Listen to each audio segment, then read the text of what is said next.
as we've learned that bookkeeper needs to record transactions onto this system. Although nowadays Xero QuickBooks already have preset accounts on the system, you don't need to remember all of them.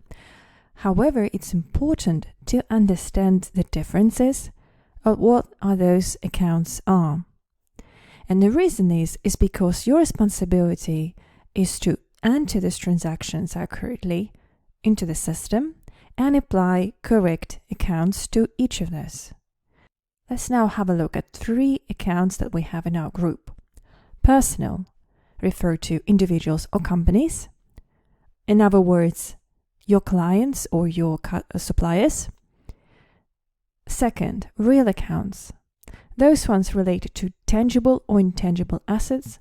Don't worry about the understanding tangible and intangible assets at the present time. We'll look in next slides. And nominal accounts.